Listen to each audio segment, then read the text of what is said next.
परमहंस परिव्राज का आचार्य श्री श्रीमद भक्त सिद्धांत सरस्वती ठाकुर श्रील प्रभुपाद की अनंत कोटि वैष्णव वृंद की नमाचार्य श्रील हरिदास ठाकुर की प्रेम से कहो श्री कृष्ण चैतन्य प्रभु नित्यानंद श्री अद्वैत गदाधर शिवसदि गौर भक्त वृंद की श्री श्री राधा कृष्ण गौर गोपीनाथ राधा कुंड श्याम कुंड गिरि गोवर्धन की श्री वृंदावन धाम की श्री मथुरा धाम की श्री द्वारका धाम की नदिया नवद्वीप धाम की मायापुर चंद्रदेव मंदिर की जगन्नाथ पुरुषोत्तम क्षेत्र की जय जगन्नाथ बलदेव सुभद्रा माई की गंगा माई की जमुना माई की भक्ति देवी की मति तुलसी महारानी की जय भवन मंगलमय हरि नाम संकीर्तन की संकीर्तन जनक शिष्यमान गौरांग महाप्रभु ग्रंथराज श्रीमद् भागवतम की समवेत गौर भक्त वृंद की हिताय गौर प्रेमानंद all glory to assembly all glory to assembly all glory to Asmodi, all glory to Sri Guru Gauranga, all glory to Srila Prabhupada, all glory to Srila Gurudev ki jai.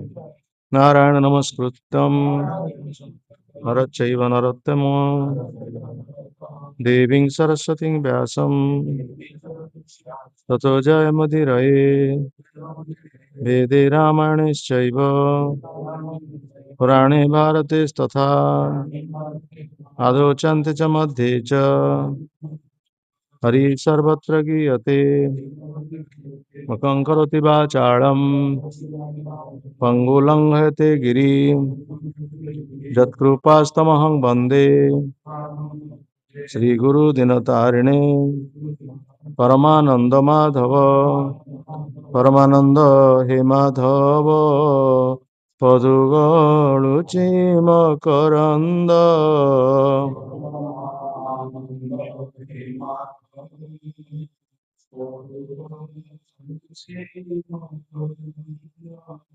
শ্যামকরন্দ পান করি আনন্দে বল হরি হরি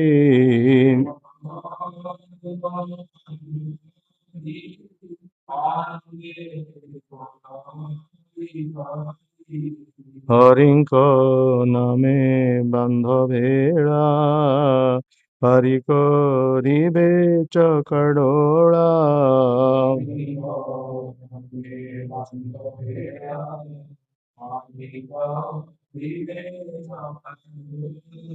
সে চকাডোলাঙ্ক পয়রে মন মোর নিরন্তরে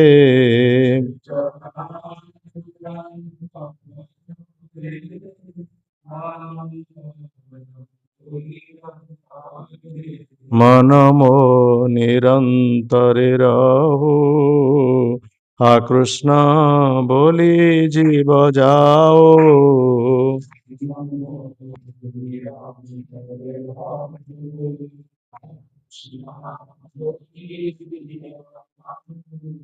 हा कृष्ण बोली जाओ जीव मोते उधर राधा धव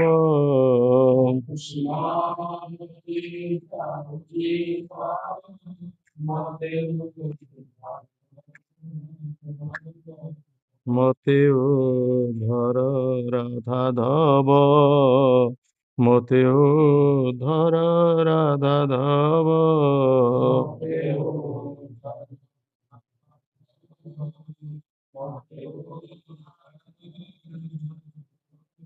ओम नमो भगवते वासुदेवाय ओम नमो भगवते वासुदेवाय ओम नमो भगवते वासुदेवाय श्रीमद् भागवतम चतुर्थ स्कंद पंचविंश अध्याय श्लोक 27 क एते अनुपथा जे तो एकादश महाभटाः एता बा गणनाः शुभु कोयं ते अहि पुरः सरः कह एते अनुपथा जेत एकादश महाभटाः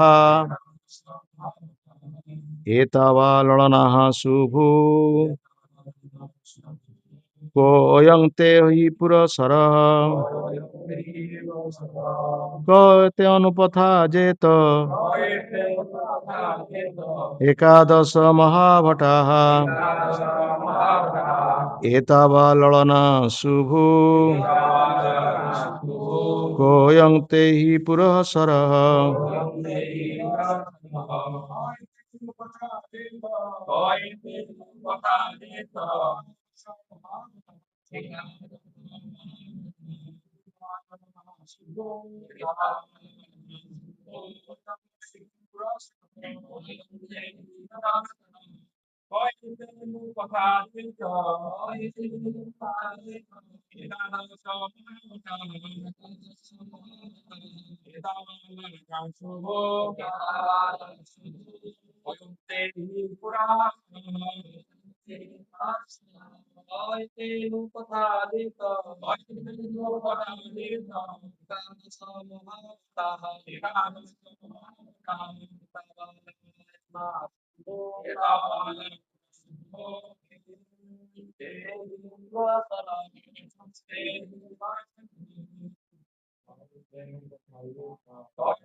माताजी पढ़िए।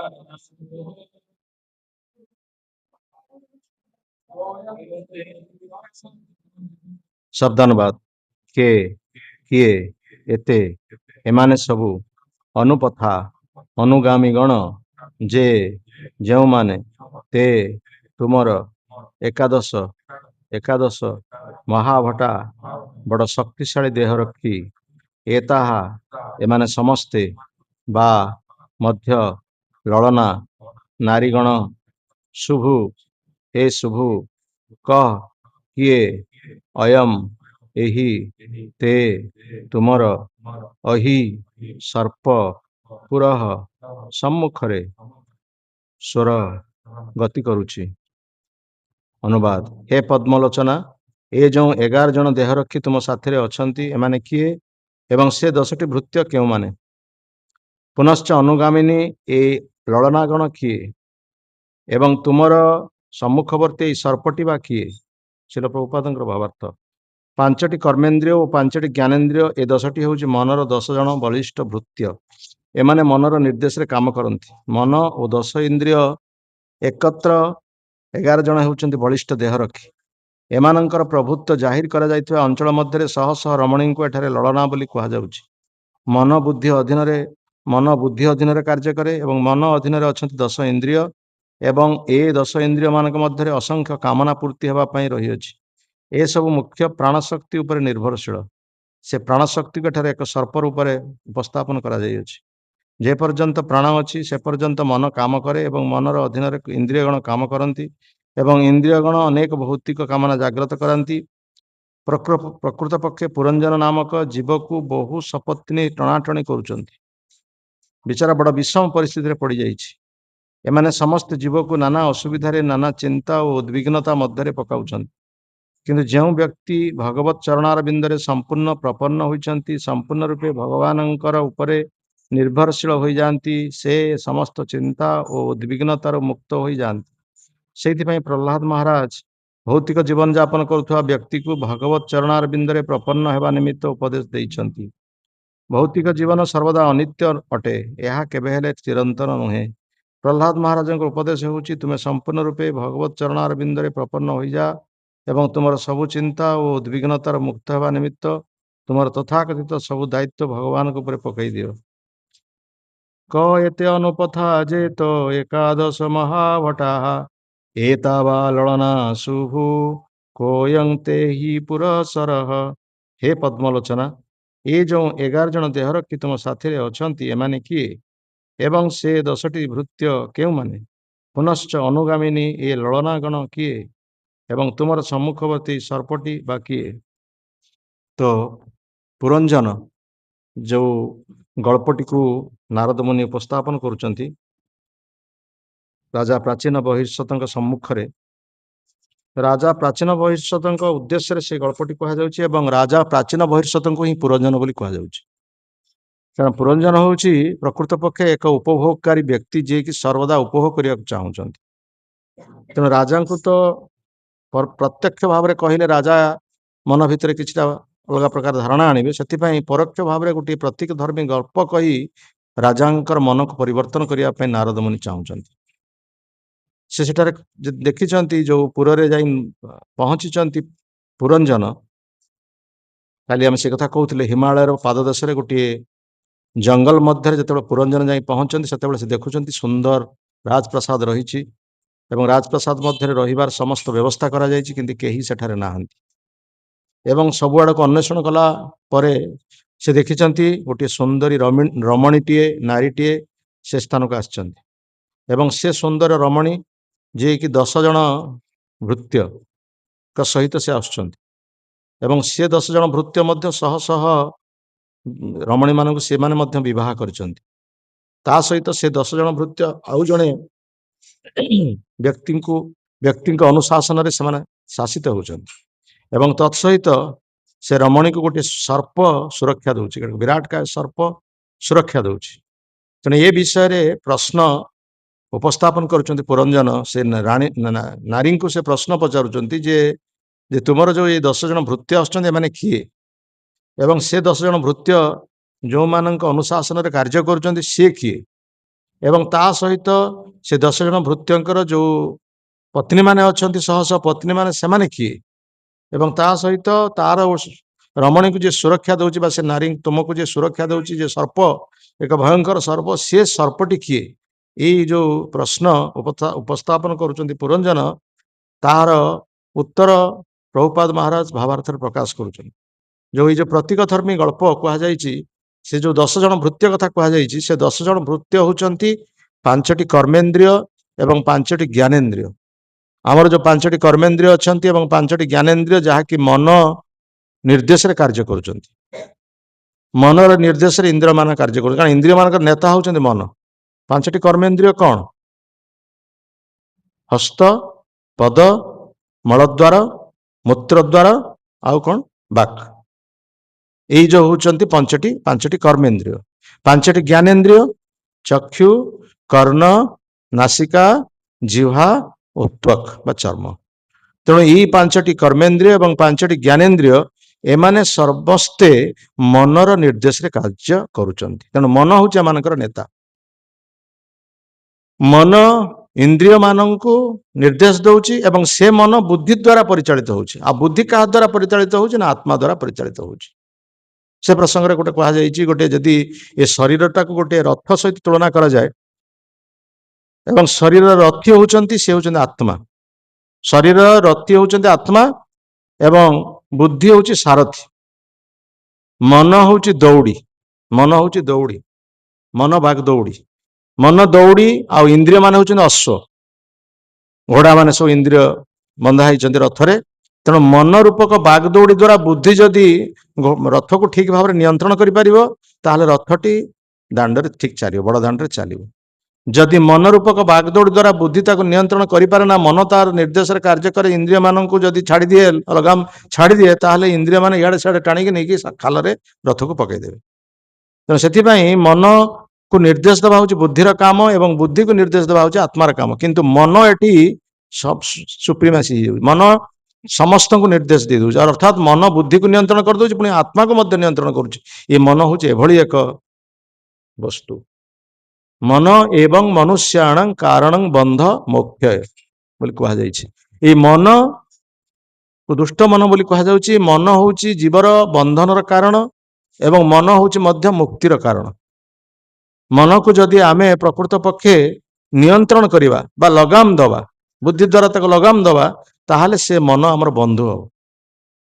ଯଦି ତାକୁ ଲଗାମ ଛାଡ଼ିଦେବା, ସେ ଆମର ଭୟଙ୍କର ଶତ୍ରୁ, ଯାହାକୁ କୁହାଯାଏ भयंकर शत्रु सहित आम बास करुचे जे मन को जय कर पारि ना बा मन को जो मैंने नियंत्रण कर पारि ना तो नाहंती से माने भयंकर शत्रु सहित बास करुचंती एवं ता सहित जो इंद्रिय मानकर कथा कह 10टी इंद्रिय कथा कह जो पत्नी माने अच्छी शह शह पत्नी सेगुड़िक कौन ना जीवर कामना विभिन्न प्रकार कामना रही एवं से कामना को भोग करने बा कामना को भोग करने जीव चाहूँगी जहाँ कह नवम स्कंद भागवत जजाति महाराज चरित्र विभिन्न प्रकार जीवर सब जो कामना रही न जातु काम कामान उपभोगे न साम्यते हविषा कृष्ण वर्तमेभ्य भूय एवा भी वर्धते जीवर असंख्य कामना अच्छी एवं इंद्रिय साहाय्य से कामना को चरितार्थ करने मन चाहूँगी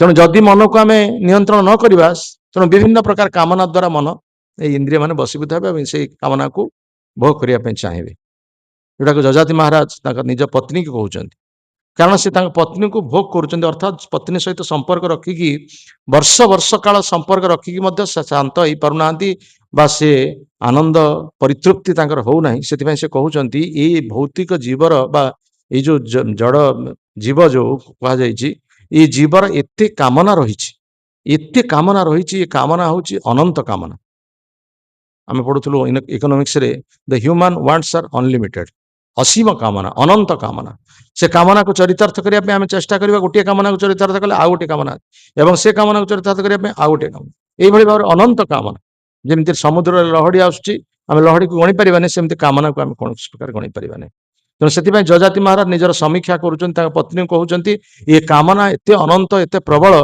न जातु काम कामान उपभोगे न साम्यते हविषा कृष्ण वर्तमेभ्य भूय एवा भी वर्धत अग्नि रे घी को जदि आम आहुति देवा अग्नि लिभिव अग्नि लिभिव नहीं अग्नि आहरी अधिक अधिक प्रज्वलित हम तेणु ये जो जीवर कामना को चरितार्थ करके आम से कामना को शांत करने चेष्टा करिया एटा केबे संभव न से कामना आहरी अधिक अधिक अनंत कामना हम आसीव तेणु कामटा को किभली भाव रे आशा बा चरितार्थ करिपरिबा को प्रकार भाव रे सेति मध्य कहा जायछि काम कृष्णार्पणे कामनाटा को आम भगवान को दवा पड़ो अर्थात कामटा भगवान को उद्देश्य करने पड़ो काम जो भौतिक कामना सेटा भगवान को उद्देश्य लगे पड़ो काम कृष्णार्पणे अर्थात भगवान को उद्देश्य ये कामना को समर्पित करने पड़ो आम जो भौतिक वस्तु को उपभोग करने चाहूँ ताकू आम से दिगर न लगे कि भगवान की भगवान कामना बा भगवान इंद्रिय को आम केमती चरितार्थ करवा अर्थात भगवान सेवा केमती सुंदर भाव में हम भगवान केमती बेश अलंकार इत्यादि लगा जाई परिवो भगवान केमती सुंदर भोग लगे पारिबा भगवान केमती सुंदर साजसज्जा करा जाई परिवो ये दिगरे मनटा को लगे उचित तेणु मनटा को जब से उद्देश्य लगे ताहले मन आमर बंधु हो से कहुई मन को आमको नियंत्रण करने पड़े मन जदि नियंत्रण न हो ताहले सी आमर प्रधान शत्रु हम से अर्जुन मध्य 5000 वर्ष पूर्व भगवान कृष्ण को मध्य कहते चंचल ही मन कृष्ण प्रमाथि बलवद दृढ़ तस्याहं निग्रह मन्ने वायोरीव सुदुष्करम ये मन बड़ चंचल मनर जहाँ कह धर्म प्रत्येक वस्तुर गोटे धर्म रही तेणु मनर मध्य धर्म रही मनर धर्म हूँ गोटे कथा को चिंता करिवो ताको परित्याग करिवो गोटे कथा चिंता करिवो ताको परित्याग करिवो गोटे चिंता करिवो ताको संकल्प विकल्प करवा हूँ मनर धर्म तेणु से मन सर्वदा विभिन्न प्रकार कथा चिंता करुच्ची त्याग करुच्ची तेणु से मन को किभली भाव में आम नियंत्रण करवा से प्रसंग रे अर्जुन कहते जमती प्रवहमान वायु को हाथ मुठार धरी रखा बड़ कष्टकर व्यापार से भाव में ये चंचल मन को नियंत्रण करने बड़ कष्टकर व्यापार तेणु से मन को नियंत्रण करने भगवान को जो पचारुंच मन को किभली भाव में दुष्ट मन को केमती नियंत्रण करी से तार उत्तर भगवान कहते परवर्ती श्लोक असंशय महाबाहो मन दुर्निग्रह चलम अभ्यास न तो कौंतेय वैराग्यण च गृह्यते तुम्हें जो कहला मन चंचल कथा ताहाको स्वीकार कली भगवान स्वीकार कर भगवान ताहाको कौन प्रकार अस्वीकार करूना से स्वीकार कले अर्जुन कथा कहले तुम्हें जहाँ कहल मुझे ग्रहण कली किंतु से मन को किभली भाव में आम नियंत्रण करें ना तुम्हें वैराग्य अभ्यास कर असंशय महाबाहो मन दुर्निग्रह चलम अभ्यास न तो वैराग्य तुम्हें अभ्यास कर वैराग्य किभली भाव में आम अभ्यास करवा वैराग्य माने त्याग कौन आम ସବୁ ବସ୍ତୁକୁ ତ୍ୟାଗ କରି ଆମେ ଚାଲି ଯାଇପାରିବା? ଭୌତିକ ବସ୍ତୁକୁ ଆମେ ତ୍ୟାଗ କରି ଯାଇପାରିବା? ସେ ବସ୍ତୁକୁ ଆମେ ତ୍ୟାଗ କଲେ ମଧ୍ୟ ମନ ଭିତରେ ଆମର ରହିବ ଭୋଗ କାମନା। ତେଣୁ କିଭଳି ଭାବରେ ଏ ବସ୍ତୁକୁ ଆମେ ତ୍ୟାଗ କରିବାର ଅଭ୍ୟାସ କରିବା, ତାହା ଶିକ୍ଷା ଆମେ କେମିତି ପ୍ରାପ୍ତ ହେବା, ସେ ବିଷୟରେ ରୂପ ଗୋସ୍ୱାମୀ ମଧ୍ୟ ଭକ୍ତି ରସାମୃତ ସିନ୍ଧୁରେ ତ୍ୟାଗର କଥା କହିଛନ୍ତି। ଦୁଇ ପ୍ରକାର ବୈରାଗ୍ୟ ବା ଦୁଇ ପ୍ରକାର ତ୍ୟାଗର କଥା କୁହାଯାଇଛି। ଗୋଟେ ହେଉଛି ଯୁକ୍ତ ବୈରାଗ୍ୟ ବା ଯୁକ୍ତ ତ୍ୟାଗ, ଆଉ ଗୋଟେ ହେଉଛି ଫଲ୍ଗୁ ବୈରାଗ୍ୟ। ଯୁକ୍ତ ଅର୍ଥ ସବୁ ବସ୍ତୁ ମଧ୍ୟରେ ଆମେ ରହିବା, କୌଣସି ବସ୍ତୁକୁ ଆମେ ତ୍ୟାଗ କରିବାର ଆବଶ୍ୟକତା ନାହିଁ, କିନ୍ତୁ ସବୁ ବସ୍ତୁଟା କିଭଳି ଭାବରେ ଭଗବାନଙ୍କ ସେବାର ବ୍ୟବହାର କରାଯାଇପାରିବ, ସେଇଟା ହେଉଛି ପ୍ରକୃତ ବୈରାଗ୍ୟ। ଅନାସକ୍ତସ୍ୟ ବିଷୟାନ୍ ଯଥା ରୋମ ଉପଯୁଞ୍ଜତ ନିର୍ବନ୍ଧ କୃଷ୍ଣ ସମ୍ବନ୍ଧେ ବୈରାଗ୍ୟଂ ଯୁକ୍ତ ଉଚ୍ୟତେ। ଭକ୍ତିର ସମୃତ ସିନ୍ଧୁରେ କଥା କୁହାଯାଇଛି। ଅନାସକ୍ତସ୍ୟ ବିଷୟାନ୍, କୌଣସି ବସ୍ତୁରେ ଆମେ ଆସକ୍ତ ଚିତ୍ତ ହେବା ନାହିଁ। ଆମର କୌଣସି ବସ୍ତୁ ପ୍ରତି, ଭୌତିକ ବସ୍ତୁ ପ୍ରତି ଯଦି ଆସକ୍ତି ଆମର ଆସିଲା, ତାହେଲେ ପ୍ରକୃତ ପକ୍ଷେ ସେଇଟା ମନ ଭିତରେ ଆମେ ମନ ଭିତରେ ରହିଗଲା, ସେଟାକୁ ଆମକୁ ଭୋଗ କରିବା ପାଇଁ ଇଚ୍ଛା ହବ। କିନ୍ତୁ ସବୁ ବସ୍ତୁକୁ ଯଦି ଆମେ ଭାବିବା ଇଏ ହେଉଛି ସବୁ ଭଗବାନଙ୍କର ଏବଂ ଭଗବାନଙ୍କ ଉଦ୍ଦେଶ୍ୟରେ ଏହାକୁ ବ୍ୟବହାର କରିବା, ଏ ସବୁ ହେଉଛି ଭଗବାନଙ୍କର। ଈଶାବାସ୍ୟମ୍ ଇଦମ୍ ସର୍ବମ୍ ଯତ୍ କିଞ୍ଚିତ୍ୟା ଜଗତାଂ ଜଗତ ତେନ ତ୍ୟକ୍ତେନ ଭୁଞ୍ଜିତ୍ୱା ମା କ୍ରୁଦ୍ଧ କସ୍ୟଚିତ୍ ଧନମ୍। ଏ ସବୁ ବସ୍ତୁ ହେଉଛି ପ୍ରଭୁଙ୍କର। ଈଶୋପନିଷଦର ପ୍ରଥମ ମନ୍ତ୍ରରେ କୁହାଯାଇଛି ଏ ସବୁ ହେଉଛି ତାଙ୍କର ବସ୍ତୁ ଏବଂ ତାଙ୍କର ବସ୍ତୁକୁ ତାଙ୍କ ଉଦ୍ଦେଶ୍ୟରେ ଆମେ ବ୍ୟବହାର କରିବା। ଯେମିତି ବଳି ମହାରାଜ ଦାନୀ ଥିଲେ। ବଳି ମହାରାଜଙ୍କ ନିକଟକୁ ବାମନ ଆସିଥିଲେ, ଭଗବାନ ବିଷ୍ଣୁ ଆସିଥିଲେ ବାମନ ରୂପରେ, ଏବଂ ବାମନ ରୂପରେ ସେ ଦାନ ମାଗିଥିଲେ। ଦାନ ପୁଣି 3 ପାଦ ଭୂମି ମାଗୁଛନ୍ତି। ତାଙ୍କର ଯୋଉ ଛୋଟ ଛୋଟ ପାଦ, ସେ 3 ପାଦ ସେଥିରେ ଭୂମି ମାଗୁଛନ୍ତି।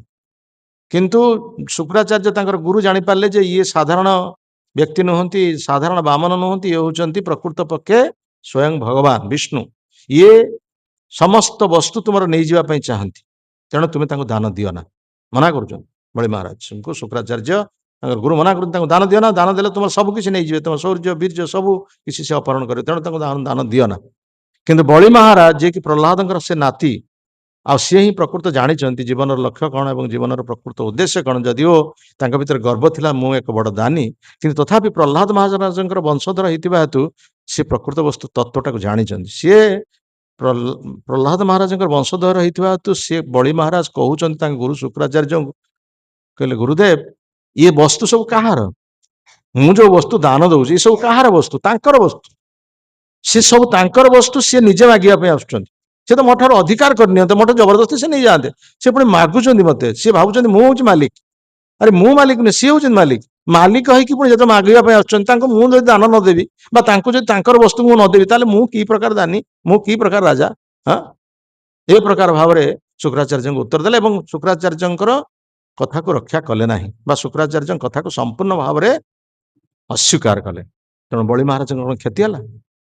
ଯୋଉ ଗୁରୁଦେବଙ୍କ ଅବଜ୍ଞା କଲେ, ସେ ଆମେ ପଢୁଛେ ତୃତୀୟ ଅପରାଧ, ଗୁରୁଙ୍କ ଆଜ୍ଞା ଅବଜ୍ଞା କରିବା।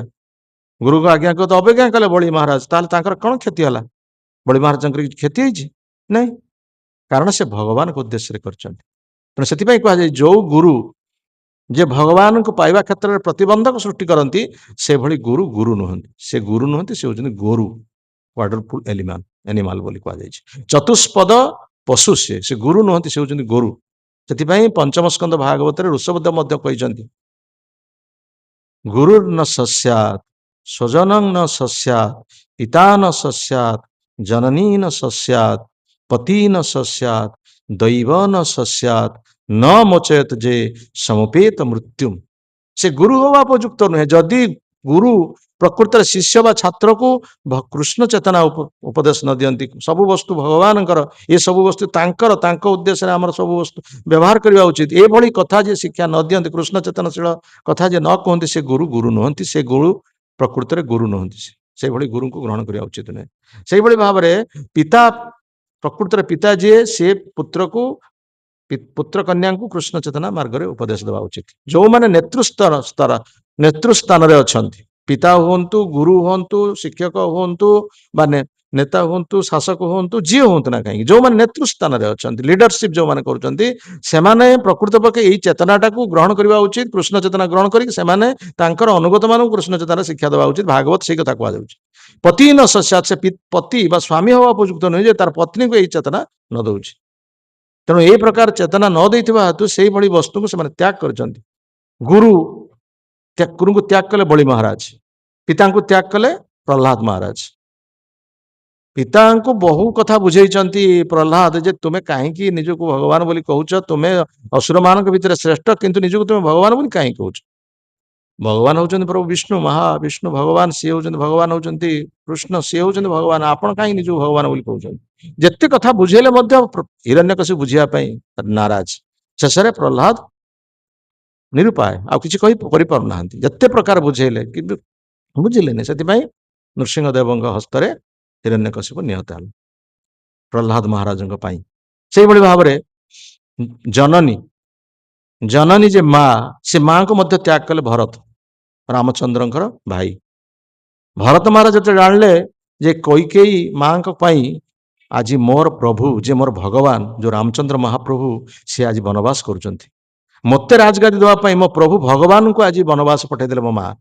ଏଇଭଳି ମାକୁ ମୁଁ ମା ବୋଲି ଆଉ ଡାକିବିନି, ଇଏ ମା ହବା ପାଇଁ ଯୋଗ୍ୟ ନୁହଁ, ଇଏ ପ୍ରକୃତରେ ମା ହବା ପାଇଁ ଯୋଗ୍ୟ ନୁହନ୍ତି। ତେଣୁ ସିଏ ମା ପ୍ରକୃତରେ ମା ନୁହନ୍ତି। ତେଣୁ ସିଏ ଭରତ ସେଇଦିନ ଠାରୁ ମା ଡାକିବା ବନ୍ଦ କରିଦେଇଛନ୍ତି, ନା ସିଏ ମା ନୁହନ୍ତି। ସେଇଭଳି ଭାବରେ ଭାଇ ବିଭୀଷଣ ରାବଣଙ୍କୁ ବୁଝେଇଛନ୍ତି, ଆରେ କାହିଁକି ପ୍ରଭୁଙ୍କର ପତ୍ନୀକୁ ତୁମେ ହରଣ କରି ଆଣିଛ? ତମର କଣ ପତ୍ନୀ ନାହାନ୍ତି? ମନ୍ଦୋଦରୀ ଇତ୍ୟାଦି କେତେ ସୁନ୍ଦର ସୁନ୍ଦର ପତ୍ନୀ ଅଛନ୍ତି, ତୁମେ ତାଙ୍କୁ କାହିଁକି ହରଣ କରି, ପ୍ରଭୁଙ୍କର ପତ୍ନୀ କାହିଁକି ହରଣ କରି ଆଣିଛ? ଯେ ସାକ୍ଷାତ ମହାଲକ୍ଷ୍ମୀ, ତାଙ୍କୁ ଅପହରଣ କରି କାହିଁକି ଆଣିଛ? ଫେରେଇ ଦିଅ ତାଙ୍କୁ। କେତେ ପ୍ରକାର ବୁଝେଇଛନ୍ତି। ତା ଗୋଇଠା ମାରିଛି ରାବଣ, ରାବଣ ଗୋଇଠା ମାରିକି ତାଙ୍କୁ ବିଦା କରିଦେଇଛନ୍ତି ନିଜ ରାଜ୍ୟରୁ। ସେ ଯାଇ ରାମଚନ୍ଦ୍ର ମହାପ୍ରଭୁଙ୍କର ଶରଣାପନ୍ନ ହେଇଛନ୍ତି। କଣ କ୍ଷତି ହେଇଛି ତାଙ୍କ? କଣ କ୍ଷତି ହେଇଛି?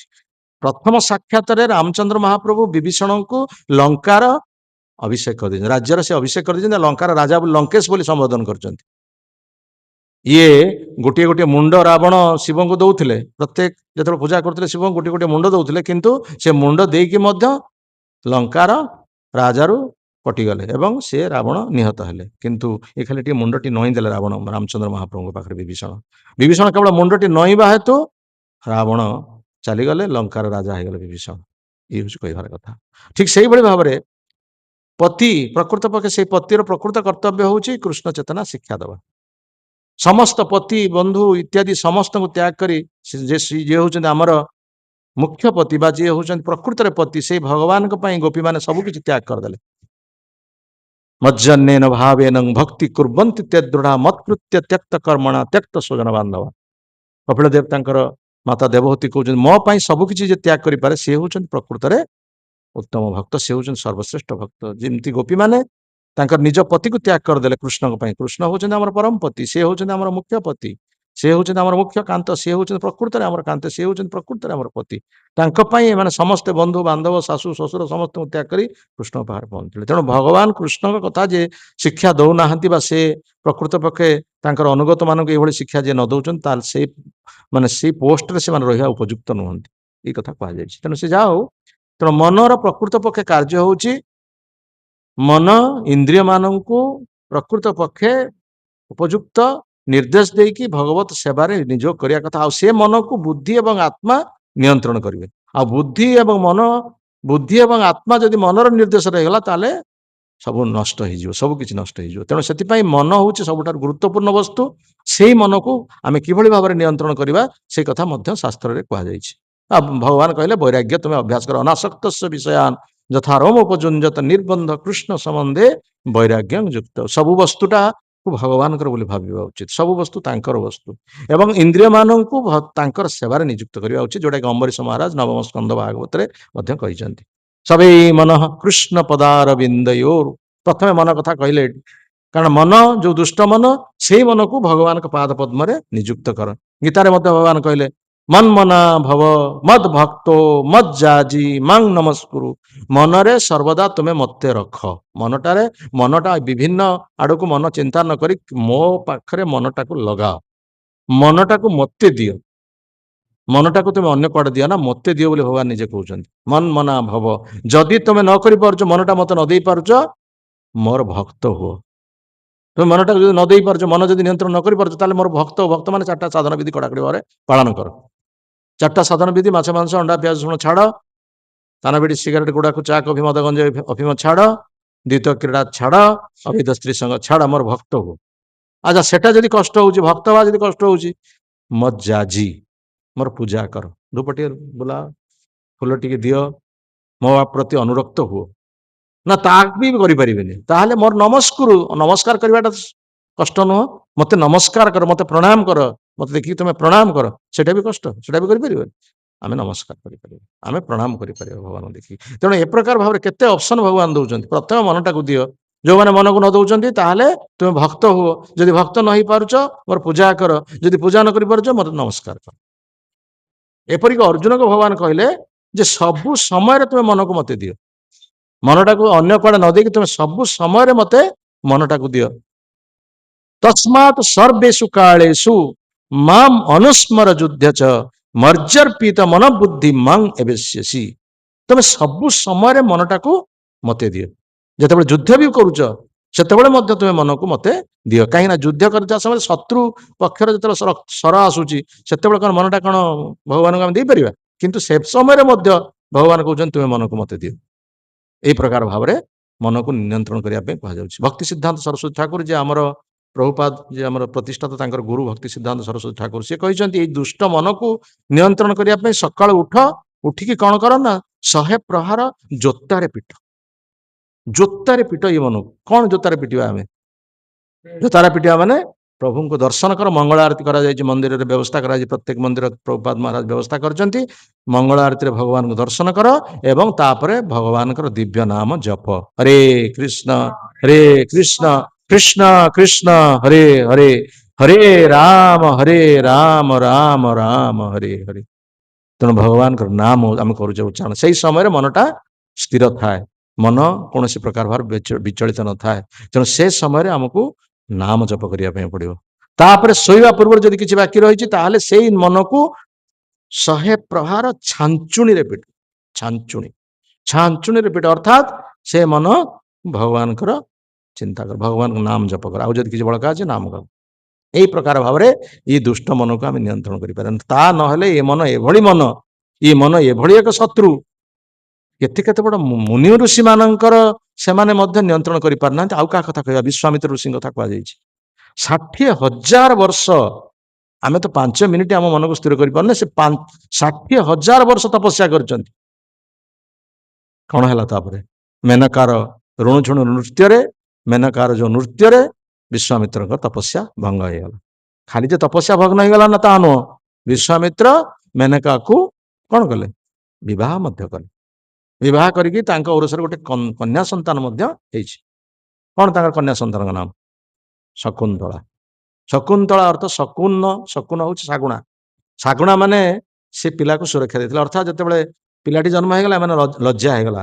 ବିଶ୍ୱାମିତ୍ରଙ୍କ ଲଜ୍ଜା ହେଇଗଲା, ମେନକାଙ୍କର ଲଜ୍ଜା ହେଇଗଲା, ସେମାନେ ଛାଡି ଦେଇ ପିଲାକୁ ପଳେଇଲେ। ବିଶ୍ୱାମିତ୍ରଙ୍କ ବାଟରେ ଶକୁନ୍ତଳା ନାଇଁ ମେନକା ମଧ୍ୟ ସେ ଚାଲିଗଲେ। ଅପ୍ସରା, ସେ ସ୍ୱର୍ଗର ଅପ୍ସରା, ସିଏ ମଧ୍ୟ ପଳେଇଲେ ସ୍ୱର୍ଗକୁ। କିନ୍ତୁ ପିଲାଟି ରହିଗଲା। ପିଲାଟି ଯେତେବେଳେ ପଡିଛି କାଁ କାନ୍ଦୁଛି, ଶାଗୁଣା ମାନେ ଦେଖିକି, ଯୋଉ ଶାଗୁଣା ମାନେ ମାଂସ ଖାଇଯାଆନ୍ତି ମଣିଷର ମାଂସ, ସେମାନେ କିନ୍ତୁ ଆସିକି ତାଙ୍କର ଯୋଉ ତାଙ୍କର ଯୋଉ ଇଏ ଅଛି, ଯୋଉ କଣ ସେ କୁହାଯାଉଛି, ଡେଣା, ହଁ ସରି ଡେଣା, ସେ ଡେଣାରେ ଆଣିକି ତାଙ୍କୁ ସେ ପିଲାକୁ ସୁରକ୍ଷା ଦେଲେ। ଖରା ପଡିବ ନାହିଁ, ପବନ ହବନି, କୌଣସି ଗଛ ପତ୍ର ପଡିବ ନାହିଁ, ସେ ଡେଣା ଦ୍ୱାରା ତାଙ୍କୁ ସୁରକ୍ଷା ଦେଲେ। ସେଥିପାଇଁ ତାଙ୍କ ନାଁ ଶକୁନ୍ତଳା। ସେଇ ପ୍ରକାର ଭାବରେ କୁହାଯାଇଛି। ବିଶ୍ୱାମିତ୍ର ଋଷି ମଧ୍ୟ ତାଙ୍କର ମନକୁ ସେ ନିୟନ୍ତ୍ରଣ 60,000 ବର୍ଷ ତପସ୍ୟା କରିକି। ତାପରେ କୁହାଯାଇଛି ସୌବରୀ ମୁନିଙ୍କର ଉଦାହରଣ ଦିଆଯାଇଛି। ସୌବରୀ ମୁନି ସିଏ ସ୍ଥଳ ଭାଗରେ ତପସ୍ୟା କରିବା ପାଇଁ ସ୍ଥାନ ପାଇପାରିଲେନି, ସିଏ ଗଲେ ଜଳରେ ଯାଇକି ତପସ୍ୟା କଲେ। ଜଳ ଭିତରେ ତାଙ୍କର ସେ ଯୋଗ ଶକ୍ତି ଥିଲା, ଜଳ ଭିତରେ ଯାଇକି ମଧ୍ୟ ସେ ତପସ୍ୟା କଲେ। ସେଠି ମଧ୍ୟ ତାଙ୍କର ମନ ବିଚଳିତ ହେଇଗଲା। କଣ ନା ପୁରୁଷ ମାଛ ଏବଂ ସ୍ତ୍ରୀ ମାଛର ସମ୍ପର୍କ, ବା ପୁରୁଷ ମାଛ ସ୍ତ୍ରୀ ମାଛର ସଙ୍ଗମ ଦେଖିକି ତାଙ୍କ ମନ ବିଚଳିତ ହେଇଗଲା। ସେ ପୁଣି ଉପରକୁ ଉଠି ଆସିଲେ। ଉପରକୁ ଉଠି ଆସିକି କଣ କଲେ? ତାଙ୍କର ବିବାହ କରିବା ପାଇଁ ଇଚ୍ଛା ହେଲା। ଗୋଟେ ବୁଢା ଲୋକ 60, 70, 80 ବର୍ଷ ବୟସ, ସେତେବେଳେ ତାଙ୍କର ପୁଣି ବିବାହ କରିବା ପାଇଁ ଇଚ୍ଛା ହଉଛି। ଏଇ ଦୁଷ୍ଟ ମନରେ ଏହି ପ୍ରକାର ହଉଛି କାର୍ଯ୍ୟ। ତେଣୁ ସେ ସୌବରୀ ମୁନି ଗଲେ କୋଉଠିକି ନା ରାଜା ମାନ୍ଧାତାଙ୍କ ପାଖକୁ ଯାଇକି କହିଲେ, ମାନେ ଯାକ ଅଲଜ୍ୟା ରୂପକ ସେ କାହିଁକି ଯାଇ ରାଜାଙ୍କ ପାଖରେ କହୁଛନ୍ତି ମତେ ଆପଣଙ୍କ କନ୍ୟାକୁ ବିବାହ ଦିଅନ୍ତୁ। ସେ ବୁଢାଙ୍କର ନାତୁଣୀ ବୟସର ଝିଅ ହେବେ, ତାଙ୍କୁ କହୁଛନ୍ତି ମୁଁ ବିବାହ କରିବି। ସେଠୁ ସେ ଝିଅ ମାନେ ଶୁଣିଲେ, ଯେତେବେଳେ ଏଇ ବୁଢା ଆସିଛନ୍ତି ମତେ ବିବାହ କରିବା ପାଇଁ, ଆମକୁ ବିବାହ କରିବା ଆସିଛନ୍ତି, ତାଙ୍କର 50ଟା କନ୍ୟା ଥିଲେ, ସେ ସମସ୍ତେ ଲୁଚିଲେ, କେହି ଆଉ ଦେଖାଦେଲେନି। ରାଜା ବଡ ଅଡୁଆରେ ପଡିଲେ। ରାଜା ଯେତେବେଳେ ଶୁଣିଛନ୍ତି ଜଣେ ଋଷି ମୁନି ଆସି କହୁଛନ୍ତି ବିବାହ କରିବା ପାଇଁ କନ୍ୟାକୁ, ସେତେବେଳେ ଇଏ ରାଜା ବଡ ଅଡୁଆରେ ମନା କରିଦେଲେ, ଅଭିଶାପ ଦେଇଦେବେ। କିନ୍ତୁ ସେ ଚିନ୍ତା କରିକି ଗୋଟେ କଥା କହିଲେ, ଆଜ୍ଞା ମୋର କିଛି ଆପତ୍ତି ନାହିଁ, ମୁଁ ମୋର କନ୍ୟାକୁ ବିବାହ ଦେବାକୁ ଚାହୁଁଛି, କିନ୍ତୁ ସେ କନ୍ୟା ମାନେ ସିନା ବିବାହ କଲେ ହବ, ସେ ତ ରାଜି ହଉନାହାନ୍ତି, ସେ ତ ଲୁଚିଲେନି କୁଆଡେ ଆପଣଙ୍କୁ ଦେଖିକି, ଆପଣଙ୍କର ଦେଖିକି ସେମାନେ ଲୁଚିଲେ, ମୁଁ କଣ କରିବି? ମୁଁ ରାଜି ଅଛି, ଆପଣ ଯୋଉ କନ୍ୟା ସେ ବିବାହ କରିବା ପାଇଁ ରାଜି ହବ ଆପଣ ନେଇଯିବେ ତାଙ୍କୁ, ମୋର କିଛି ଆପତ୍ତି ନାହିଁ। ସେଠୁ ଇଏ ନିଜର ମାନେ ନିଜେ ବୁଝିପାରିଲେ ଯେ ମୁଁ ଗୋଟେ ବୁଢା ହେଇଥିବା ହେତୁ ଏମାନେ କେହି ମତେ ବିବାହ କରିବାକୁ ଚାହୁଁନାହାନ୍ତି। ତେଣୁ ସେ ଚାଲି ଆସିଲେ। ଚାଲି ଆସିଲା ପରେ ସେ ଚିନ୍ତା କଲେ ମୁଁ ତ ବିବାହ କରିବା ପାଇଁ ତାଙ୍କର ଇଚ୍ଛା ବଳବତ୍ତର ହେଇଛି, ଆଉ ତ କୌଣସି ପ୍ରକାର ମନକୁ ନିୟନ୍ତ୍ରଣ କରାହେଇପାରୁନି। ତେଣୁ ତାଙ୍କର ଯୋଗ ଶକ୍ତି ବଳରେ ସେ ବୃଦ୍ଧ ଶରୀରକୁ ଯୁବକ ଶରୀରରେ ପରିଣତ କରିଦେଲେ। ସବୁରେ ରାଜକୁମାର ହେଇଗଲେ, ଅତି ସୁନ୍ଦର ରାଜକୁମାର ହେଇଗଲେ। କିଛି ଦିନ ଗଲା ପରେ ପୁଣି ସେଇ ରାଜକୁମାର ବେଶରେ ପୁଣି ସେଇ ଆସିଲେ ମାନ୍ଧାତାଙ୍କ ପାଖକୁ, ଏବଂ ମାନ୍ଧାତା ପାଖକୁ ଆସି କହିଲେ ଆଜ୍ଞା ଆଉ କହିବା ଆବଶ୍ୟକ ନାହିଁ, ସେଇ ଯୋଉ କନ୍ୟାମାନେ ଲୁଚିଥିଲେ ସେ କନ୍ୟାମାନେ ସମସ୍ତେ ଆସିକି ରାଜାଙ୍କୁ କହିଲେ ଆମେ ଏଇ ବିବାହ କରୁ, ଏଇ ରାଜକୁମାରକୁ ଆମେ ସମସ୍ତେ ବିବାହ କରୁ। ସମସ୍ତେ ଏକା ସାଙ୍ଗରେ ବିବାହ କଲେ ସୌବରୀ ମୁନିଙ୍କୁ। ଯୋଉ ବୁଢା ଲୋକ ସେ ଯୁବକ ହେଇକି ବର୍ତ୍ତମାନ ସମସ୍ତ କନ୍ୟାଙ୍କୁ ବିବାହ କରିକି ପ୍ରତ୍ୟେକ ଔରସରେ କାହାର 5ଟା ଛୁଆ, କାହାର 8ଟା ଛୁଆ, କାହାର 10ଟା ଛୁଆ, ଏଇଭଳି ଭାବରେ ଗୋଟେ ବିରାଟ ପରିବାର ହେଇଗଲା। ସୌବରୀ ମୁନି ସେ ବିରାଟ ପରିବାର କରିକି ସେ ଚିନ୍ତା କରୁଛନ୍ତି ଆରେ ମୁଁ କଣ ପାଇଁ ଆସିଥିଲି, ମୁଁ କଣ କରିବାକୁ ଯାଉଥିଲି, ବର୍ତ୍ତମାନ ମୁଁ କଣ କଲି। ଏଇ ପ୍ରକାର ଭାବରେ ଚିନ୍ତା କର। ଏଇ ମନ ହଉଛି ଦୁଷ୍ଟ ମନର ଏଇ ପ୍ରକାର କାର୍ଯ୍ୟ। ଶିବଜୀଙ୍କର କଥା କୁହାଯାଇଛି, ଶିବରାତ୍ରି ଆସୁଛି ଆଉ ଅଳ୍ପ ଦିନ ଭିତରେ। ଶିବଜୀଙ୍କ କଥା କହୁ ଝିଅ ହଉଛନ୍ତି ତପସ୍ୱୀ, ଯିଏକି କନ୍ଦର୍ପକୁ ଧ୍ୱଂସ କରିଛନ୍ତି। ଯେ କନ୍ଦର୍ପକୁ ଧ୍ୱଂସ କରିଛନ୍ତି, ଏଭଳି ବୈରାଗ୍ୟର ମୂର୍ତ୍ତିମନ୍ତ ପ୍ରତୀକ ସେ। ତେଣୁ ସିଏ ମଧ୍ୟ ଯେତେବେଳେ ଭଗବାନଙ୍କର ମୋହିନୀ ରୂପ କଥା ଶୁଣିଲେ, ଯୋଉ ଭଗବାନ ମୋହିନୀ ରୂପ ଧାରଣ କରିକି ଦେବତା ମାନଙ୍କୁ ଅମୃତ ବଣ୍ଟନ କରିଛନ୍ତି ଅସୁର ମାନଙ୍କୁ ଲୁଚେଇକି, ସେ କଥା ଯେତେବେଳେ ଶିବଜୀ ଶୁଣିଲେ, କାରଣ ଶିବଜୀ ନଥିଲେ ସେ ତାଙ୍କ ଦଳ ଭିତରେ, ଶିବଜୀଙ୍କର ଅମୃତର କଣ ଆବଶ୍ୟକତା ଅଛି? ସେ ତ ଅମୃତ ପାନ କରୁଛନ୍ତି, ଅର୍ଥାତ୍ ଭଗବାନଙ୍କ ନାମ ଉଚ୍ଚାରଣ ଯେ କରୁଛନ୍ତି, ତାଙ୍କର ଅମୃତ ପାନ କରିବାର କଣ ଅଛି? ଏଇ ଯୋଉ ଭୌତିକ ଅମୃତ ପାନ କରିବାର କଣ ଆବଶ୍ୟକତା ଅଛି? ତେଣୁ ଶିବଜୀ ଶୁଣିଲେ ଯେ ମୋ ପ୍ରଭୁ ଯେ ଏକ ରୂପ ସ୍ତ୍ରୀ ରୂପ ଧାରଣ କରିକି, ନାରୀ ରୂପ ଧାରଣ କରିକି ଅସୁର ମାନଙ୍କୁ ମୋହିତ କରିକି ଦେବତା ମାନଙ୍କୁ ଅମୃତ ପାନ କଲେ, ସେଇ ରୂପଟାକୁ ମୁଁ ଟିକେ ଦେଖିବାକୁ ଚାହୁଁଛି, ସେଇ ରୂପକୁ ଟିକେ ଦେଖିବା ପାଇଁ ଚାହୁଁଛି। ଆସିକି ଭଗବାନ ପାଖରେ ସେ ଅନୁରୋଧ କରିଦେଲେ ଆପଣଙ୍କର ସେଇ ମୋହିନୀ ରୂପଟା ଟିକେ ମତେ ଦେଖାନ୍ତୁ। ଆରେ ମୁଁ ତ ଅସୁର ମାନଙ୍କୁ ମୋହିତ କରିବା ପାଇଁ ସେ ରୂପ ଧାରଣ କଲି, ଆପଣ କାହିଁକି ସେ ରୂପ ଦେଖିବା ପାଇଁ ଚାହୁଁଛନ୍ତି? ନା ମୋର ତ ଟିକେ କୌତୁହଳ ହେଇଛି, ମୁଁ ଟିକେ ଦେଖିବା ପାଇଁ ଚାହୁଁଛି ଆପଣଙ୍କର ସେ ରୂପ। ଆପଣ ସ୍ତ୍ରୀ ହେଲେ କେତେ ସୁନ୍ଦର ଦେଖାଯାନ୍ତି, ମୁଁ ଖାଲି ଦେଖିବାକୁ ଚାହୁଁଛି। ଦେଖନ୍ତୁ ଶିବଜୀଙ୍କର ଭଳି ଏଭଳି ଇଚ୍ଛା। ତେଣୁ ଭଗବାନ ଚାହିଁଲେ ଯେ ଭକ୍ତ ଇଚ୍ଛା କରୁଛନ୍ତି ତାଙ୍କ ରୂପ ଟିକେ ଦେଖିବାକୁ ପଡିବ। ପୁଣି ଆଉ ଥରେ ଭଗବାନ ସେ ମୋହିନୀ ରୂପ ଧାରଣ କଲେ, ସେଇ ଅତି ସୁନ୍ଦରୀ ନାରୀ ରୂପରେ। ଯୋଉ ଭଗବାନ ଦେଖିବା ପାଇଁ ପୁରୁଷ ରୂପରେ ଏତେ ସୁନ୍ଦର, ସେ ଯଦି ନାରୀ ରୂପ ହେଇଯିବେ ଆହୁରି କଣ ସୁନ୍ଦର ନ ଦେଖାଯିବେ। ତେଣୁ ଶିବଜୀଙ୍କ ଭଳି ବ୍ୟକ୍ତି, ଶିବଜୀଙ୍କ ଭଳି ତପସ୍ୱୀ, ପାର୍ବତୀ ଯାହାଙ୍କର ପତ୍ନୀ, ଏତେ ସୁନ୍ଦରୀ ପତ୍ନୀ ପାର୍ବତୀଙ୍କୁ ତ୍ୟାଗ କରିକି ମୋହିନୀ ପଛରେ ଧାବମାନ ହେଲେ। ମୋହିନୀ ମୂର୍ତ୍ତି ଯୁଆଡେ ଯାଉଛନ୍ତି ତାଙ୍କ ପଛେ ପଛେ ଗୋଡେଇଲେ।